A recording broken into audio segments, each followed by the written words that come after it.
요셉이 그의 형들과 막내 동생 베냐민을 아주 대접을 잘 하였습니다.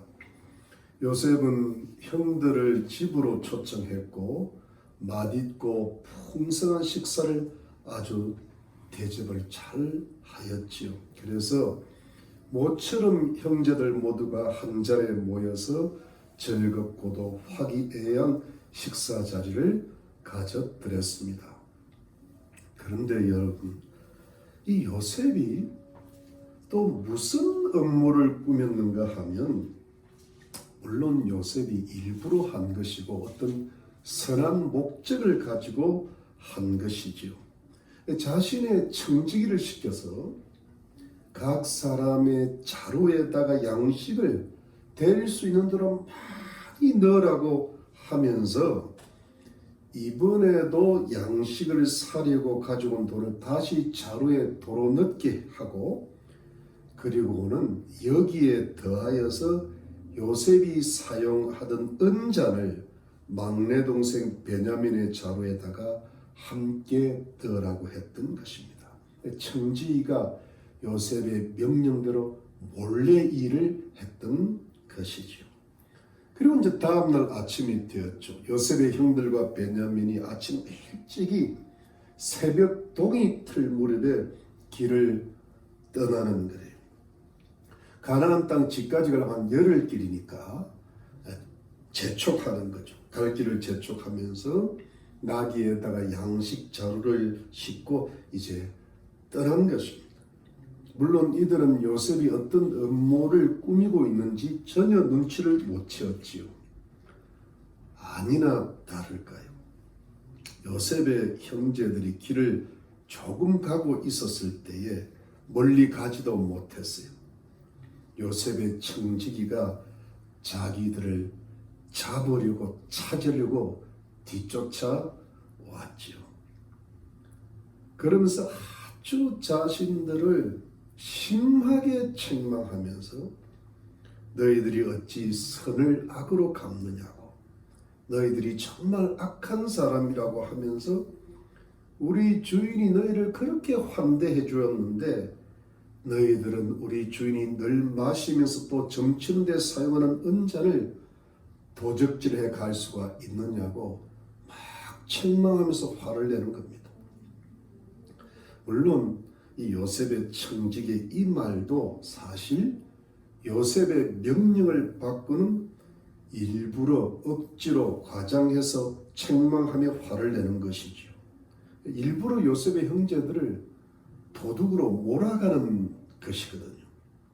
여러분, 여기서 은잔이란 보통 애굽 사람들이 이 은잔을 가지고 물을 마시면서도 동시에 그 잔 안에 물을 어떻게 살폈던지 그 물을 살폈던 것 같아요. 또는 그 물 위에 기름을 띄어가지고 그 기름의 퍼짐을 살펴보면서 자신의 운세를 점치는 데 사용했던 건데, 우리 예전에 우리 한국 하루의 운세 뭐 이런 거 있잖아요. 뭐 그런 거죠. 점치는 게 일상화됐다는 이야기입니다. 그래서 애굽 사람들은 저마다의 그 은잔을 소중히 여기는데 그 소중한 것을 너희들이 훔쳐가 버렸다는 겁니다. 그러니까 너희들이 과연 그럴 수 있느냐는 거예요. 이것은 은혜를 원수로 갚는 격이 되지 않느냐는 것이죠. 물론 하나님을 경외하는 요셉이 이 우상신들을 믿는 애굽 사람들처럼 은잔을 가지고 점을 치지는 않았겠지요. 다만 요셉이 애굽 사람인 양 행동하는 척을 한 것뿐이었지요. 그러니 요셉의 형들이 어떻게 되었겠어요? 그야말로 혼비백산을 했겠죠. 그야말로 마른 하늘의 날비락을 맞은 기분이었을 거예요. 그래서 요셉의 청지기에게 어떻게 그런 말을 우리에게 하느냐고, 우리들은 절대로 도적질을 할 사람들이 아니라고, 저번에 자루 속에 넣었던 돈도 다시 가져왔는데 그러니 우리들은 이런 나쁜 일을 할 사람들이 절대로 아니라는 것입니다.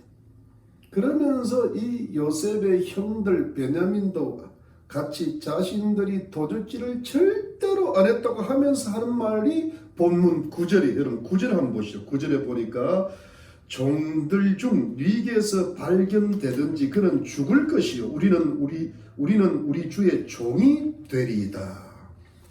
여러분 이게 무슨 뜻이에요? 누구에게서든 은잔이 발견되면 그 사람은 죽는 것이 마땅하고 우리는 다 당신의 종들이 되겠다는 것이거든요. 그러니까 만일 자신들이 은잔을 도둑질했다면 그 어떤 벌이라도 달게 받겠다는 뜻이잖아요. 그렇죠. 왜냐하면 자신들은 절대로 은잔을 도둑질 안 했으니까요. 그만큼 자신 있게 확신을 하는 것이죠. 그런데 여러분 이 말을 들은 요셉의 청지기의 말이 참 재밌습니다. 여러분 10절 말씀 그가 가로되 그러면 너희 말과 같이 하리라. 그것이 네게서든지 발견되면 그는 우리 종이 될 것이요 너희에게는 책망이 없으리라. 여러분 그 은잔이 발견되는 사람만이 우리의 종이 되고 나머지는 책망받을 것이 없이 다 괜찮다는 거예요. 여러분 청지기 이 말은 무슨 뜻이에요? 청지기는 이미 알고 있는 것이죠. 그 은잔이 베냐민의 자루에서 나올 것이니까 베냐민만 종으로 잡으면 된다는 뜻이거든요. 그리고 나머지 형들은 다 놓아주겠다는 것이거든요. 베냐민이 죽을 것도 없고 형들이 다 종들이 될 필요가 없다는 거예요. 그러니까 은잔이 들어있는 베냐민 한 명만 우리가 종으로 삼고 나머지는 다 집으로 돌아가도 좋다는 뜻이거든요. 그런데 여러분 이 청지기의 말이 왜 오묘하면서도 중요한가 하면 우선 여기서부터 벌써 약간의 오묘하고 달콤한 유혹이 시작되고 있기 때문입니다. 왜 그런 것인가 하면 요셉의 형제들은 자신들이 도둑질을 하는 것이 분명하니까 자신이 있으니까 은잔이 발견된 자는 죽고 자신들은 모두 다 종이 되겠다는 것입니다. 이것은 도둑질을 안 했기 때문에 분명히 할 수 있는 말이거든요. 그런데 이 말을 요셉의 청지가 받으면서도 이거를 살짝 바꿔버려요. 은잔이 발견된 사람만 우리의 종이 되고 다른 사람들은 다 괜찮을 것이라는 겁니다. 그냥 집으로 돌아가게 된다는 겁니다. 책망받을 것이 없다는 것이죠. 이것은 만일 도적질한 것이 발각이 될 경우에 그 처벌을 아주 최소화해 주겠다는 거잖아요. 다 괜찮다는 거예요. 도적질한 그 사람만 처벌받고 나머지는 다 괜찮을 걸 아주 좋은 제안을 하고 있는 겁니다. 여러분 이 청지기의 아주 괜찮은 제안의 이면에는 벌을 최소한도로만 해주겠다는 의도의 뒷면에는 어떤 오묘하고 달콤한 유혹이 숨어 있거든요. 비밀스러운 속임수가 지금 진행되고 있거든요. 그것은 뭐예요? 형제 간의 유대 관계를 한번 깨보겠다는 겁니다. 형제 간의 끈끈하고 긴밀한 유대 관계를 깨어보겠다는 숨은 의도가 지금 들어가 있는 거예요. 즉 은잔이 발견된 한 사람만 희생을 시키고는 나머지 사람들은 다 집으로 돌아가서 가족을 부양하면 된다고 은근슬쩍 부추기고 있는 거거든요. 즉 한 명만 희생시키자는 거예요. 나머지는 다 괜찮다는 겁니다. 한 명만 종이 되면 나머지는 다 자유인이 된다는 이야기죠. 청지기의 숨은 의도는 결국은 베냐민에게서 은잔이 발견될 걸 이미 알고 있으니 이미 그렇게 각본대로 진행이 될 것이니까 너희들이 베냐민만 희생시키면 나머지 모두는 자유롭게 집으로 돌아가서 가족을 굶주림으로부터 해방시킬 수 있다, 부양시킬 수 있다는 겁니다. 그러니까 이것은 뭐냐니까 여러분 옛날에 요셉을 희생시킨 것처럼 이번에도 베냐민을 희생시켜 보라는, 그래서 너희들끼리 자유롭게 잘 살아보라는 달콤하고 오묘한 유혹을 형제들의 마음에 살짝 뿌리면서 형들의 마음을 여전히 시험하고 있는 장면이죠. 즉 요셉이 이번에는 가혹하게 하지 않고 달콤하게 하면서 시험을 하고 있는 것이죠. 그런데 여러분, 참으로 다행스럽고 너무나 감사한 것은 이 요셉의 형들과 베냐민의 마음에는 이런 달콤하고 오묘한 유혹이 들어갈 자리가 전혀 없었어요. 즉 요셉의 시험을 잘 통과하고 있었다는 이야기입니다. 여러분 11절 보시죠. 11절 말씀 11절에 그들이 각각 급히 자루를 땅에 내려놓고 깎기 푸니 그가 나이 많은 자에게서부터 시작하여 나이 적은 자에게까지 수탐함에 잔이 베냐민의 자루에서 발견되니라. 그들이 옷을 찢고 각기 짐을 나귀에 싣고 집으로 돌아오니라. 짐과 집이 성으로 돌아오니라. 이게 제가 좀 눈이 침침해서 죄송합니다. 여러분 요셉의 형제들은 자신들이 은전을 도둑질 안 한 것이 확실했기 때문에 이 청지기의 달콤한 유혹의 말에 별로 신경을 안 쓰고 무조건 자루부터 급하게 풀었습니다. 그러니까 요셉의 청지기가 시침을 뚝 떼고는 아무것도 모른 척하고 나이 많은 순수로부터 나이 적은 순수로 해서 자루들을 다 조사하는, 처음부터 베냐민의 자루를 조사하는 요셉의 계획과 업무가 쉽게 발각될 수 있으니까 처음부터 끝까지 나이 많은 순수부터 맨 끝에 베냐민까지 수탐을 하는. 그래서 결국 나중에 베냐민의 양식 자루에서 은잔이 발견되었습니다. 여기서 요셉의 형들과 베냐민이 어떻게 반응을 했겠어요?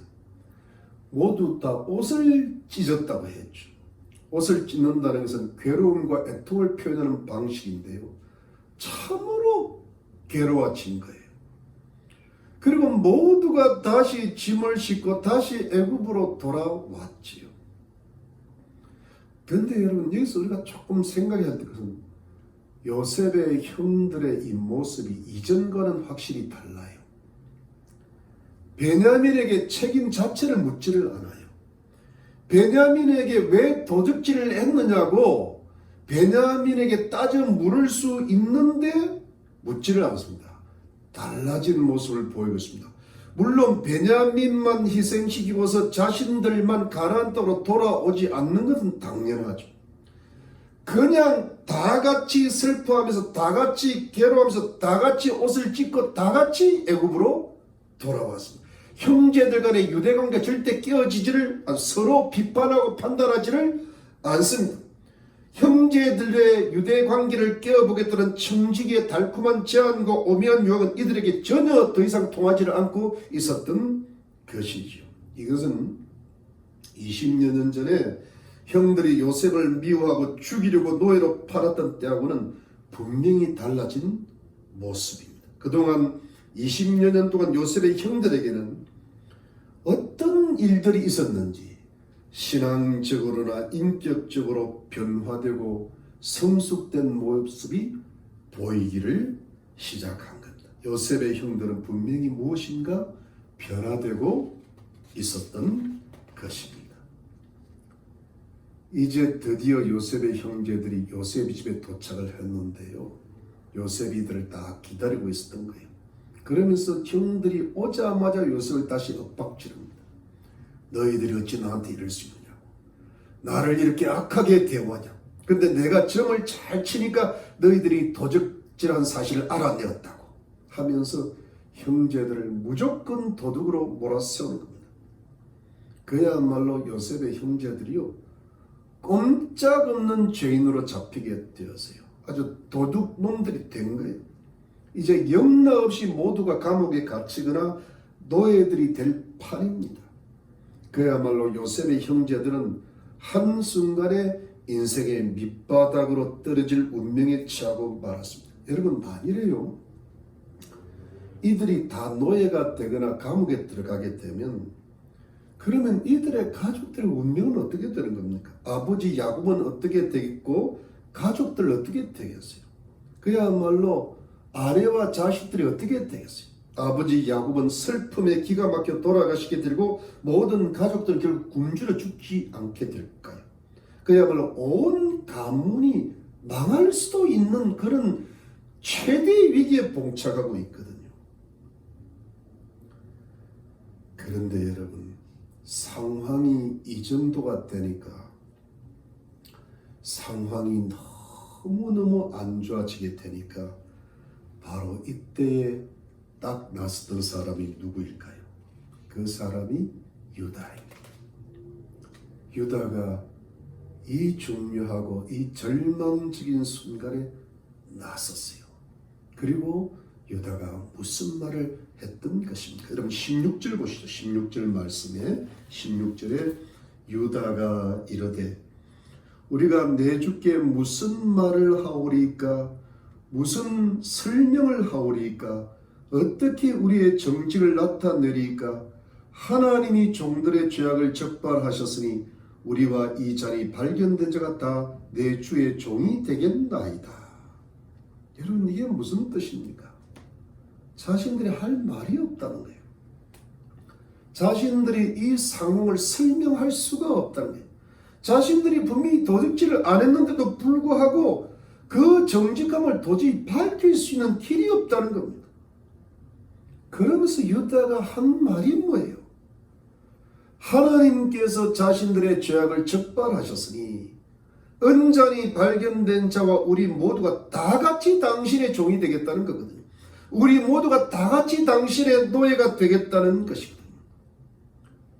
사랑하는 성도님들, 유다의 이 말은 가히 결정적이고 너무나 중요한 말인 것입니다. 도대체 자신들이 이 닥친 기가 막힌 상황을 설명할 길이 없고 이 어려워지고 힘든 상황을 어떻게 설명할지를 모르겠는데 그래서 깨달은 게 뭡니까?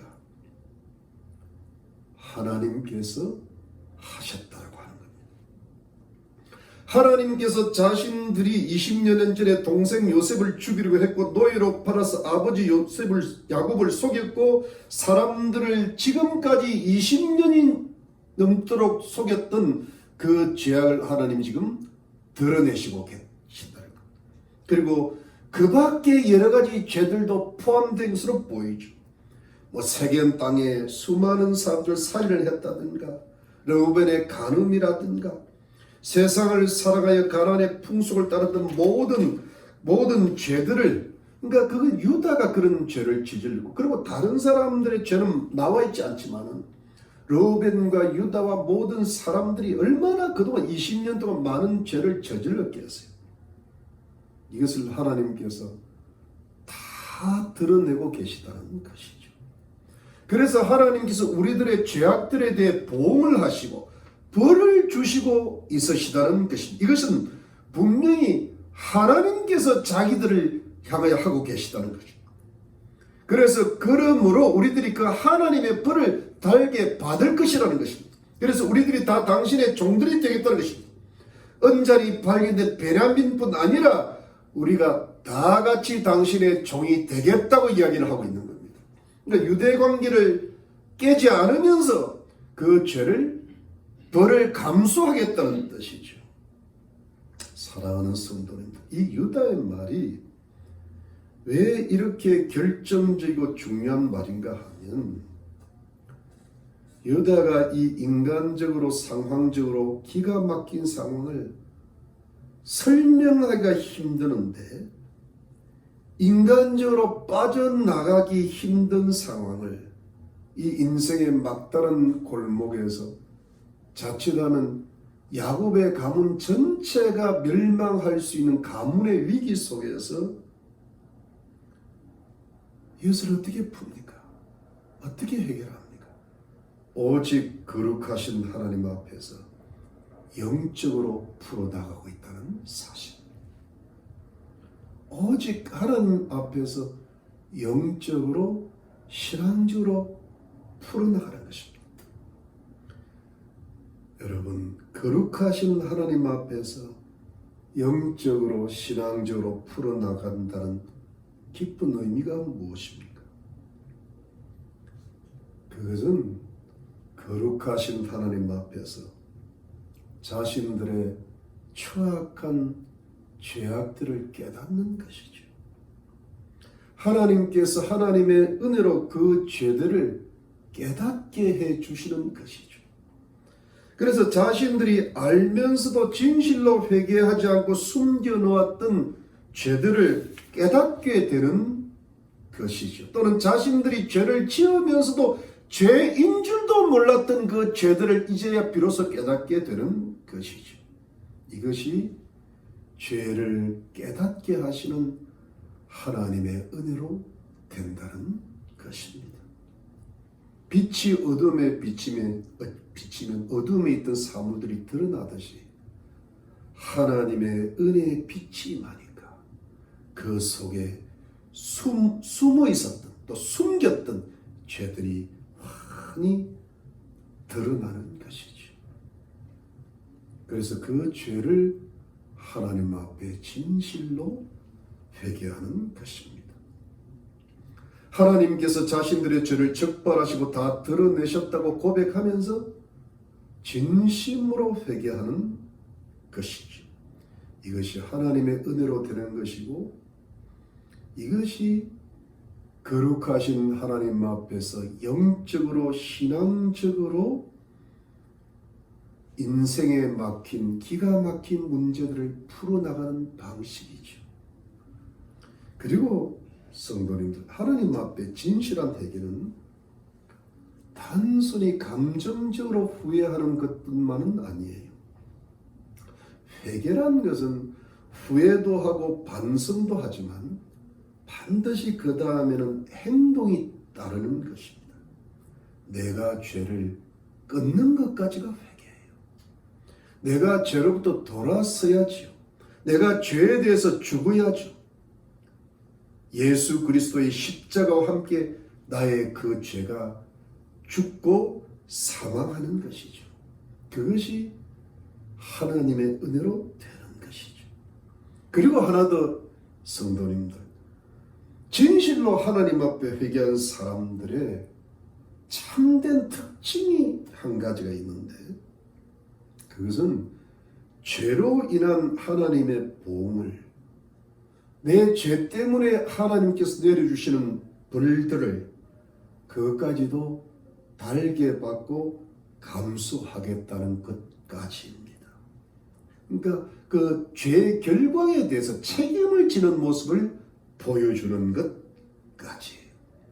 여러분, 우리가 하나님 앞에 진실로 회개하였을 때에 하나님께서 우리의 모든 죄를 깨끗하게 씻겨주시죠. 예수님 보혈로 깨끗하게 씻겨주시는데 다만 하나님께서 우리의 어떤 성화 과정을 이루시기 위해서 그 죄의 결과에 대한 다소의 대가를 치르게 하실 때가 많습니다. 물론 우리들의 죄만큼 대가를 치르면 끝이 없는데 그 죄에 크게 못 미칠 정도의 대가를 치르게 하시죠. 최소한의 성화의 과정을 겪게 하시는데 그 죄의 결과에 대한 대가를 반드시 치러야 한다는 사실까지를 영적으로 깨닫는 것이 굉장히 중요합니다.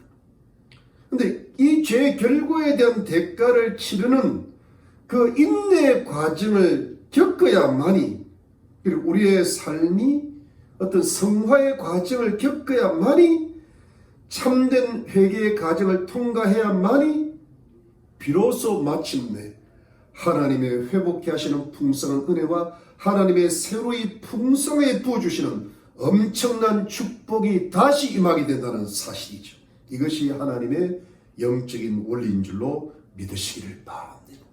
여러분, 성경의 수많은 선지자들이 이스라엘 백성들의 죄를 이렇게 선포할 때 하나님의 심판을 선포하고 그리고 마지막에 회복을 선포하는데요. 그 심판과 회복 사이에는 시간이 필요합니다. 그리고 거기서 회개하고 자신의 죄를 깨닫고 눈물로 주님 앞에 돌아오는 성화의 과정을 겪게 하시면서 다시 어떤 회복시키는 위로가 시작되고 축복이 시작되고 번창이 시작되는 줄로 믿는 것입니다. 유다가 이 영적인 원리를 상당히 깨닫고 있는 거예요. 유다는 자신들을 향하신 하나님의 영적인 섭리를 감지를 하고 있는 겁니다. 그래서 이 기가 막히고 설명하기도 힘든 난감한 인간적인 상황을 인간적으로 풀려고 그러지 않고 오직 영적으로 신앙적으로만 풀려고 지금 최선을 다하고 있는 겁니다. 유다가 고백하기를 이것은 하나님께서 하시는 일이라는 겁니다. 하나님께서 자신들의 죄악을 적발하시는 거랍니다. 그래서 자신들은 회개하고 기꺼이 당신의 종들이 되는 벌까지 달게 받고 감수까지 하겠다는 것입니다.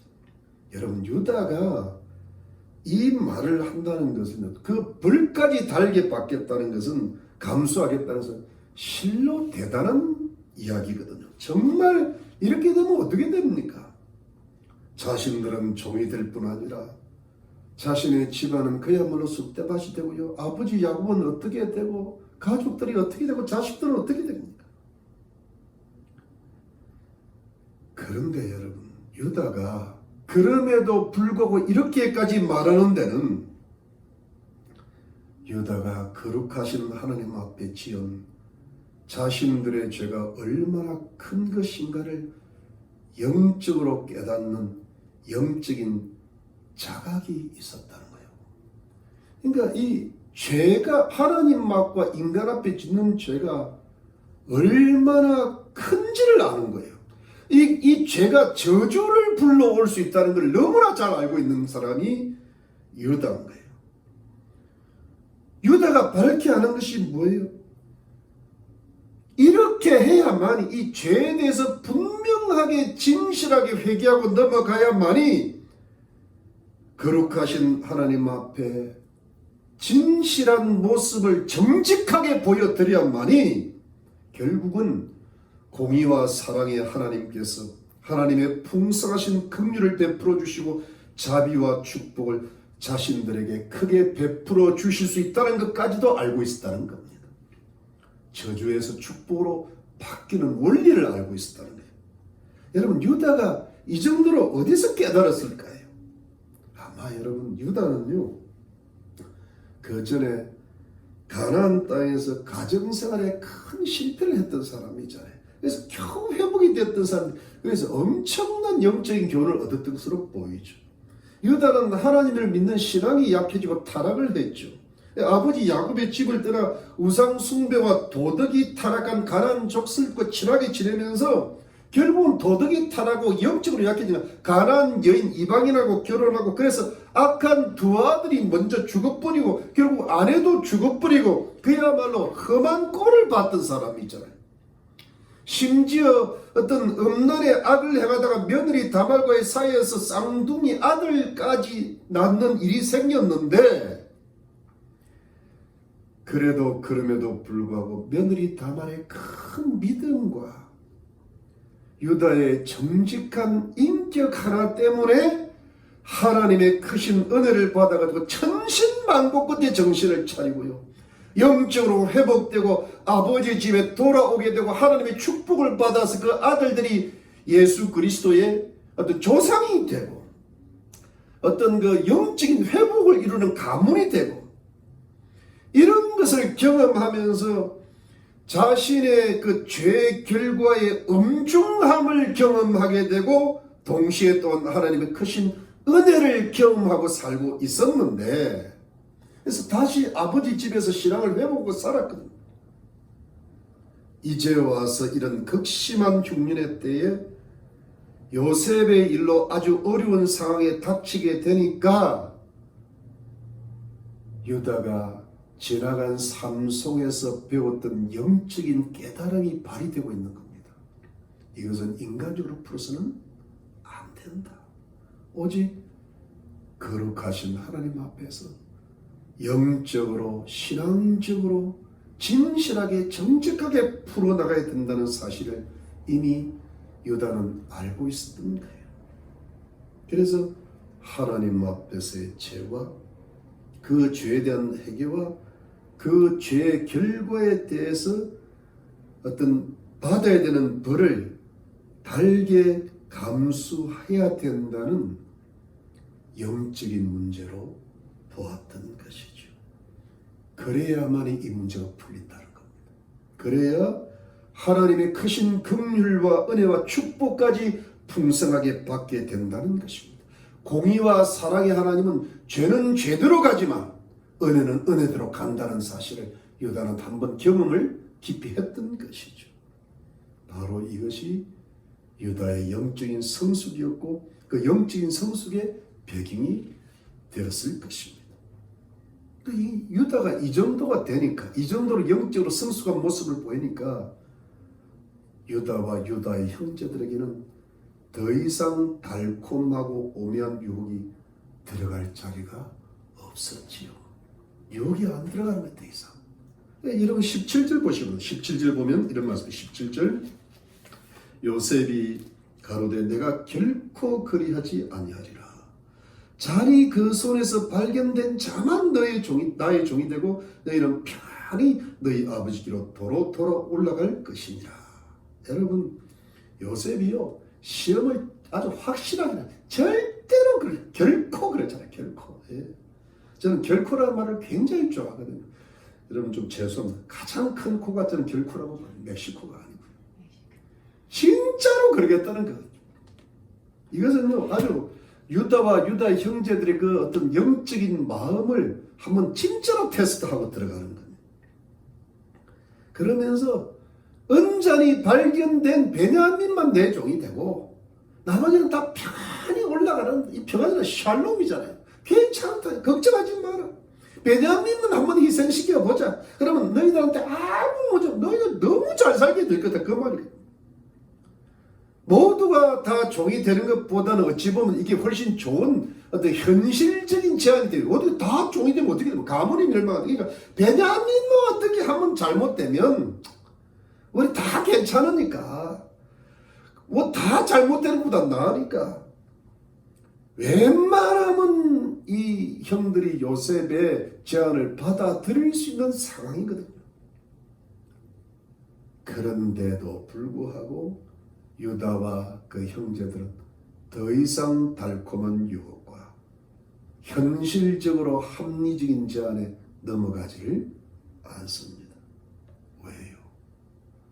영적인 원리를 깨달았기 때문에. 하나님 앞에 죄가 얼마나 무서운 결과를 가져오는지 이제 깨닫거든. 또 이번에도 베냐민을 희생시키면 잠시는 괜찮겠지만 더 큰 하나님의 보험과 불이 올 줄을 알고 있는 겁니다. 그리고는 하나님의 축복과는 영원히 멀어질 줄을 이미 영적인 원리로 알고 있는 거예요.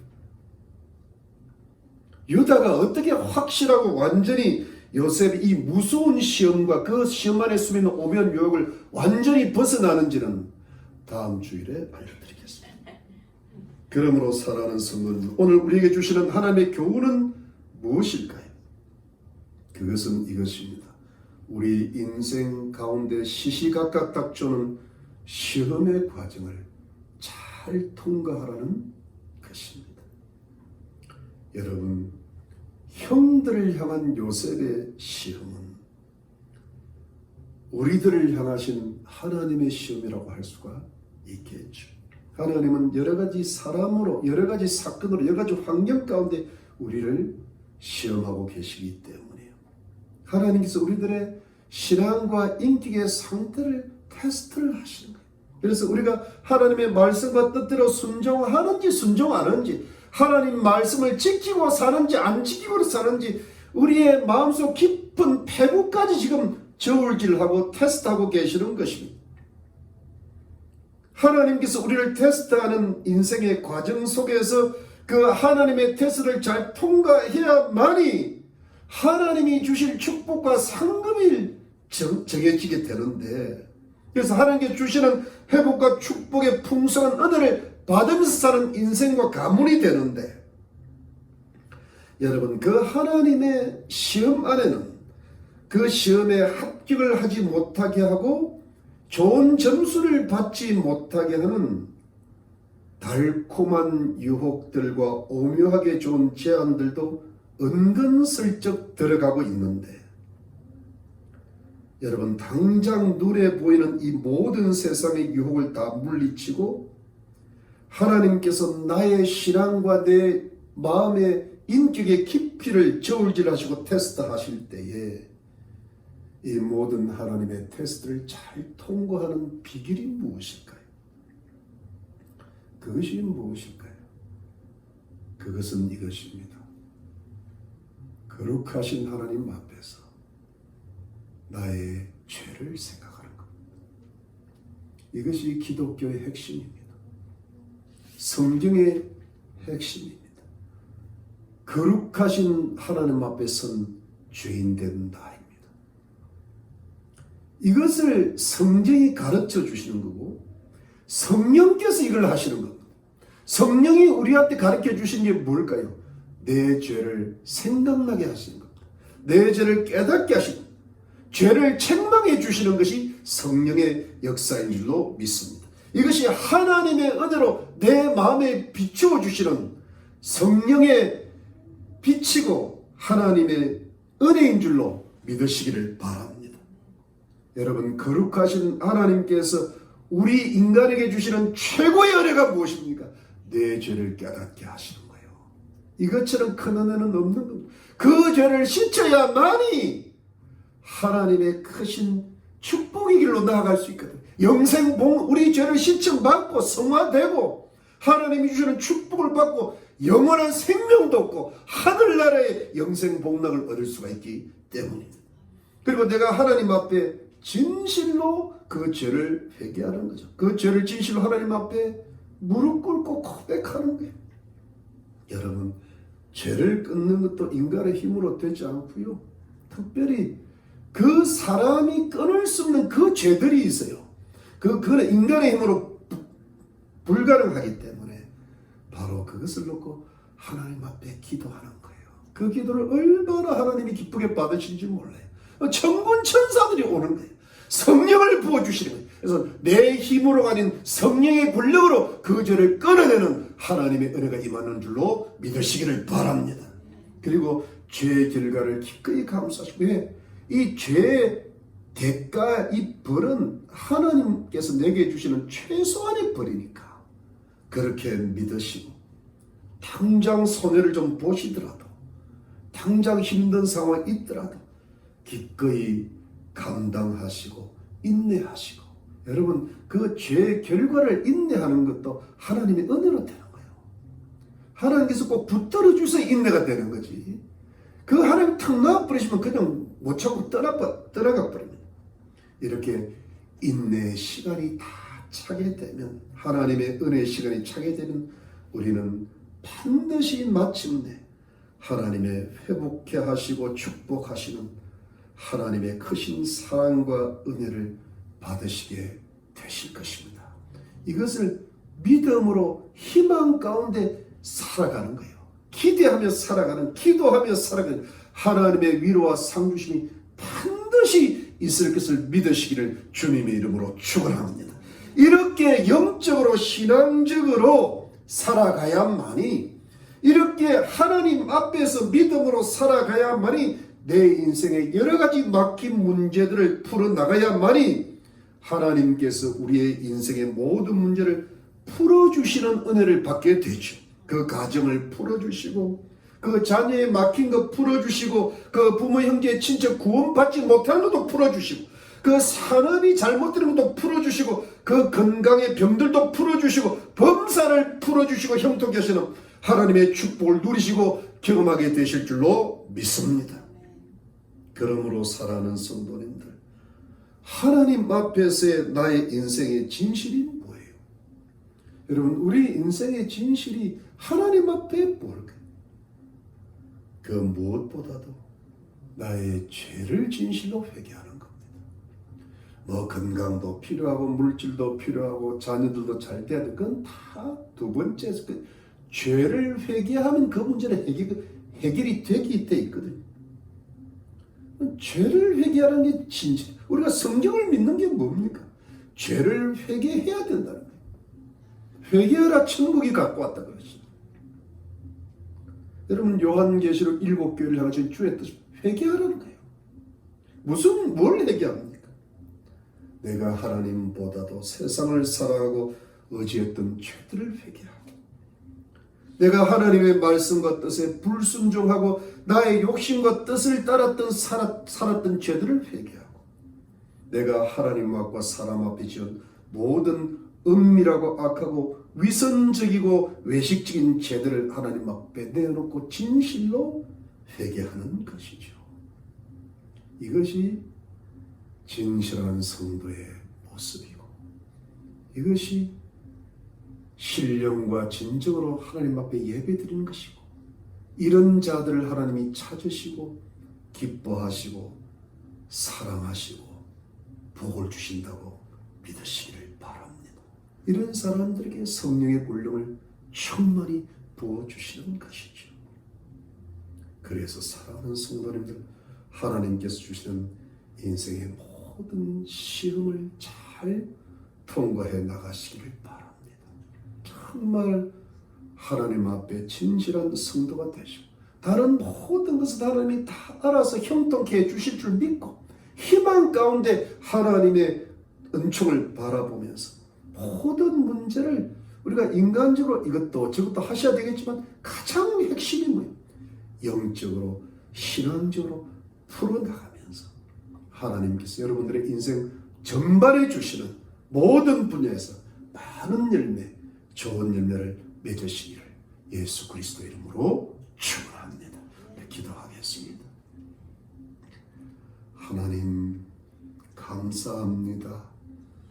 거룩하신 하나님 앞에서 우리의 인생의 진실은 죄를 깨닫는 것이고 죄를 회개하는 것이고 진실로 회개해 나갈 때 성령이 우리에게 임하시고 하나님의 은혜가 임하시고 우리와 우리 가정과 우리의 가문과 자녀들과 산업과 자녀들 모든 범사에까지 하나님의 축복이 임한다는 이 영적인 원리가 성경에 있음을 믿습니다.